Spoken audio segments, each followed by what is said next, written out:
I'm Braden Stallman, and as part of Festool's Sand Finish Pass campaign, they recently sent me the Festool RO150 Rotex sander to evaluate for a month. This sander looks familiar. It's because it's the exact same one that both Spencer and Sheen used during their part of the program. By now you're probably familiar with the fact that the RO150 is a dual mode sander, meaning that it does both coarse sanding and finish sanding. Coarse sanding is done by a gear-driven rotary orbit mode that acts much like a belt sander with its aggressiveness, but has the benefit of a rotary scratch pattern that's much easier to sand away. Finish sanding is achieved with a random orbit mode with a 5mm stroke. This scratch pattern has all the hallmarks of a fine finish sander. I was especially interested to try the RO150 based on my experience with the RO90. Having a large 6-inch dual mode sander lets you tackle a variety of large-scale projects with the simplicity of a single machine. As with most Festool sanders, the RO150 combines excellent dust extraction with a variable speed motor. Along with the sander, I was also able to try out the Rubin 2 and Granat abrasives. I found myself constantly reaching for the Granat based both on its long life and its ability to resist clogging. A quick word about safety. Yes, it's a sander, but it is a very powerful sander, so make sure you're wearing hearing and eye protection. Also, although the RO150 has excellent dust extraction when connected to a CT vac, I still prefer to wear a respirator whenever I'm sanding. The first project for the RO150 was removing the original finish from a salvaged oak door header. I began in rotary orbit mode with 60 grit Granat to strip the finish.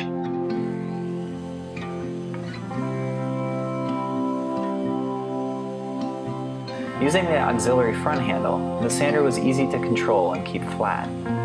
The reverse side of the piece was covered with paint. Again, the combination of Granat and rotary orbit mode removed it quickly.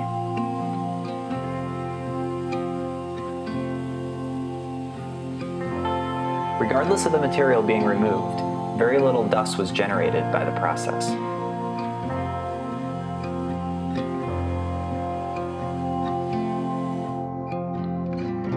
Up next was a butcher block countertop that needed refreshing. The old surface was a sticky layer of various oils and cooking grease.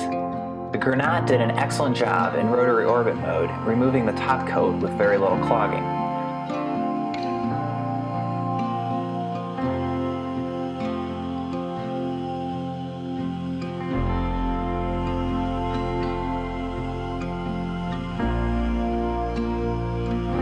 Once the finish was removed, I switched to the Rubin 2 abrasives with random orbit mode and finished the job.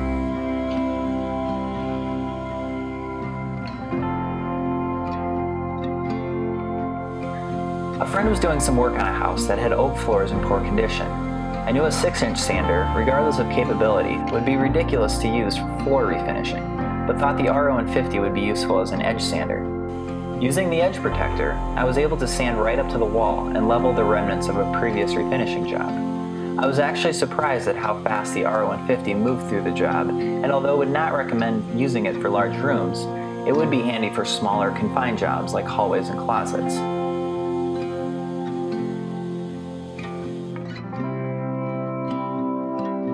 I had some rough cut, live edge walnut that I needed to smooth and flatten for an end table I'm building. I wanted to aggressively remove the milling marks on the surface while protecting the unique live edge. The RO150 allows for various sanding pads to be used depending on the application. I swapped the standard soft pad for the much firmer hard pad to ensure a flat finish and crisp edges.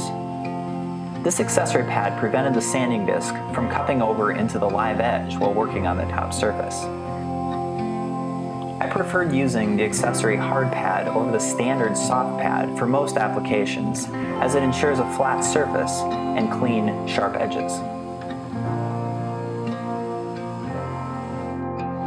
To evaluate the random orbit finish sanding mode, I used the R150 to sand numerous cabinet panels that I was in the process of assembling.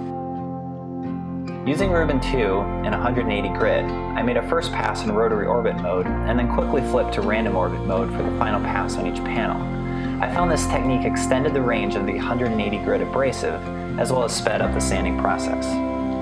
This project also let me gain some experience using the RO150 for an extended period of time. I have to say the sander was very smooth with little vibration, something I appreciated well after the job was done.